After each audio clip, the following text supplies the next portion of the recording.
e inicio grabación.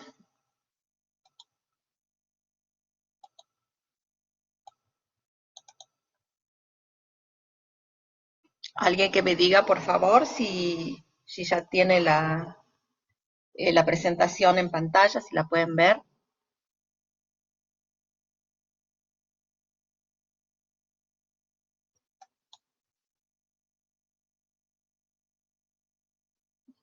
No me salen los mensajes, pero bueno, si alguien puede con voz decírmelo, mejor. Sí, se ve, profe. Bueno, ok. Sí, porque no sé por qué no me están saliendo los mensajes, pero bueno, sé que llegan por el ruidito, pero no los puedo leer. Bueno, entonces comenzamos. Entonces lo que estamos por ver es lo que se denomina en la norma un método dinámico de análisis. Y esos métodos dinámicos están reglamentados en el capítulo 7 de la norma en la parte 1. Allí tienen ustedes el párrafo que dice que todas aquellas construcciones que no cumplan con las condiciones enunciadas en la sección anterior, es decir, la sección anterior es para nombra, lista una serie de condiciones para aplicar lo que se denomina un método simplificado, un método estático equivalente. Entonces, cuando no cumple con esas condiciones, entonces hay que aplicar los métodos dinámicos. Pero fíjense lo que dice acá, que se admite el empleo de estos métodos en cualquier caso. Es decir, por más que uno tenga una casa muy simple, si quiere aplicar un método dinámico, lo puede hacer. Pero es obligatorio cuando el periodo fundamental de la vibración del edificio es mayor que 3 veces el valor de T2. Este T2, recuerden, es uno de los periodos que definen el espectro de diseño, correspondiente a la zona sísmica y al tipo espectral. Entonces, en la tabla, por esto ya lo van a ver en detalle, estas son las condiciones que tienen que cumplir una edificación para que sea apropiado aplicar el método estático. Solamente veamos qué tiene en cuenta. Altura, la altura máxima de la construcción, si es regular en planta y si es regular en altura. O sea que la condición de regularidad es importante. Entonces, nosotros vamos a determinar la fuerza sísmica. Sí, dime.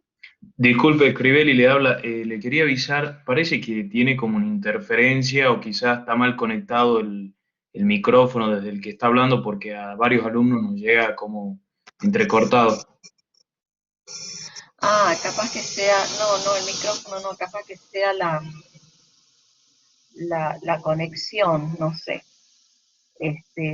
O sea, estoy usando el micrófono de la computadora, no, digamos, tendría que estar bien. Así que, a ver, sí, no, está todo en orden en cuanto al micrófono. Es quizás un problema de conexión. Entonces, pero ¿se entiende algo o nada? Sí, cuando habla se entiende bien, pero por ahí viene un sonido como si fuera que estuvieran raspando dos metales, no sé, algo así muy fuerte y ahí ya no se escucha. Ah, bueno, acá, digamos, no tengo, ¿no será algún micrófono abierto de alguno de ustedes? Porque yo estoy en un silencio total y absoluto donde estoy, justamente. Me aislé para que no haya ningún ruido. Así que no sé qué es lo que pasa. Bueno, voy a intentar de hablar más lento, cosa que pues, si se corta, se me entiende. A ver, ¿por qué no revisan los micrófonos? De todos. Bien, entonces acá tengo el modelo que estamos usando, que es un modelo de masa concentrada de edificio de cortante. Vamos a determinar las masas M1, M2 y M3 o de la manera que define la norma. Es decir, primero los pesos y luego a eso lo vamos a transformar en masa. ¿Cómo es la carga sísmica? Este W que está ahí es lo que se denomina la carga sísmica. Esa carga sísmica se determina con las cargas muertas, o sea, las cargas permanentes, más una sumatoria de toda la carga viva o la sobrecarga de uso, multiplicada por un factor F1 que de alguna manera describe la ocurrencia de la carga sísmica más la carga vertical, es decir, cuánto de esa sobrecarga está actuando cuando viene un sismo. En general se dice que es improbable que, por ejemplo, que esté, supongamos, un cine o, bueno, depende de la construcción, que esté todo lleno y a la vez venga un sismo, en el sentido que tienen que manejarlo en forma probabilista. Y también está el porcentaje de participación de la sobrecarga debido a nieve, es la S que ustedes ven allí en la fórmula. Estos parámetros, como siempre, están tabulados y ya vamos a ver qué tienen en cuenta. Entonces, para calcular las masas hay que considerar este tipo de carga, la carga sísmica. D más un porcentaje de la carga viva, un porcentaje de la carga de nieve. Nosotros no vamos a calcular con nieve, ¿por qué? Porque acá no es importante y no se, en general, no se superpone acción de viento con acción de sismo. Eso es improbable que a la misma vez que haya un sismo fuerte, haya a la vez un viento súper fuerte. Entonces, directamente, esa superposición o esa concomitancia de acciones no se tiene en cuenta.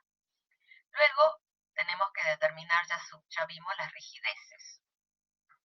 Y las rigideces, según la norma, no se las calcula con la sección completa, bruta, lo que se denomina, por ejemplo, completa la sección sin ningún tipo de daño.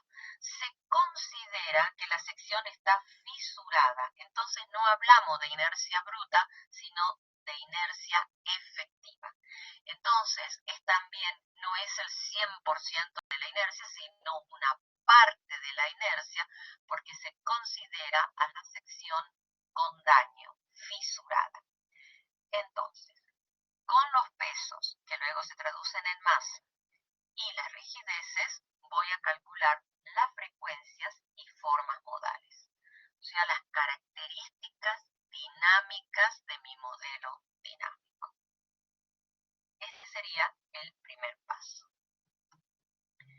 Ahí tienen en la tabla 3.3 cuál es el factor de simultaneidad, o sea que estén a la misma vez las sobrecargas de uso y las accidentales. O sea, F1 es la carga de capacitación de ocupación o de uso.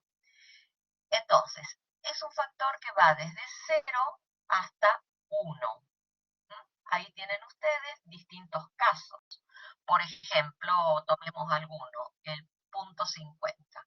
Es la probabilidad de ocurrencia de la sobrecarga intermedia. Por ejemplo, locales en los que es frecuente la aglomeración de personas o cosas, edificios públicos, grandes tiendas, templos, cines, teatros, escuelas, hoteles, etc. Entonces se toma el 50% de la carga viva.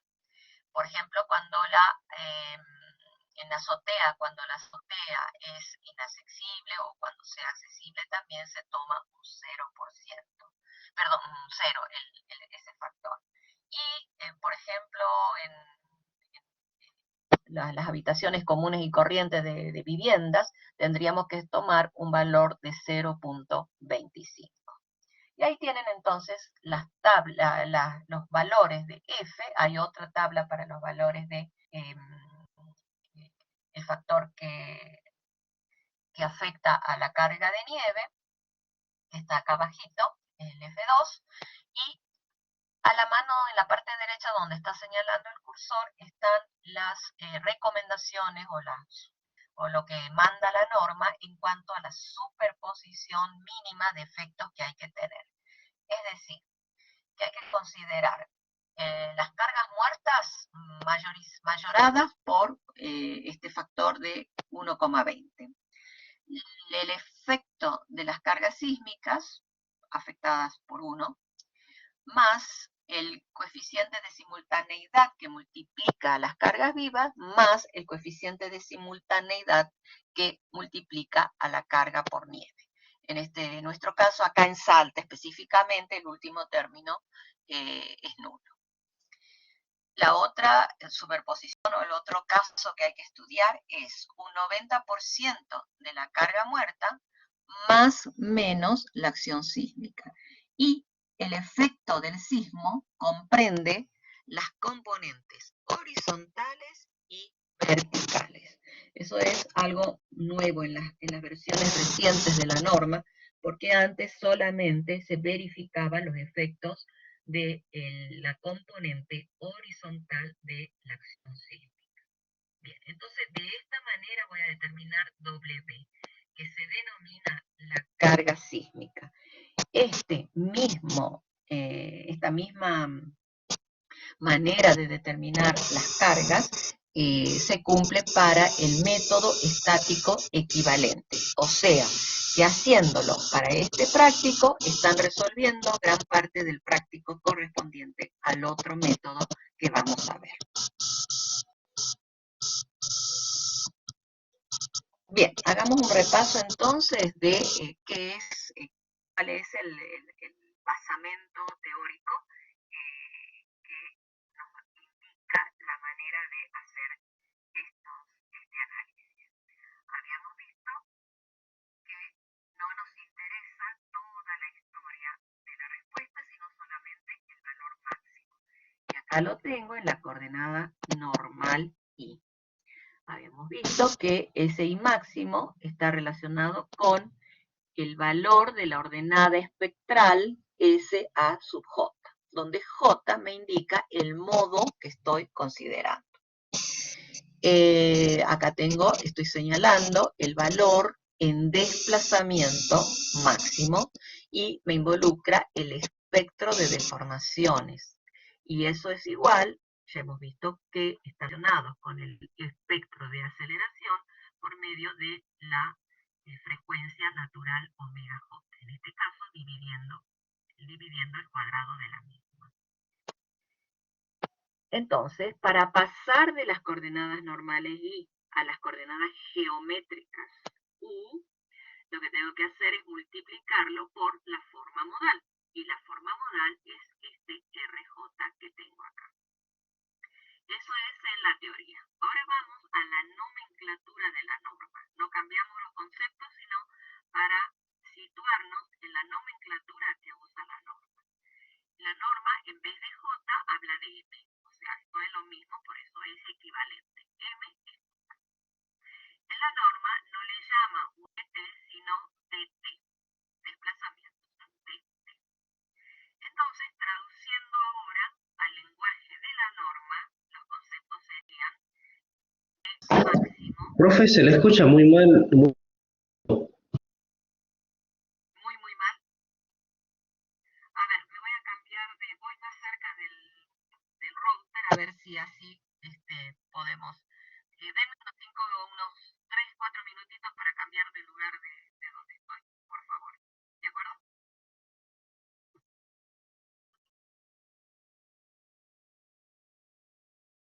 Me desconecto un ratito.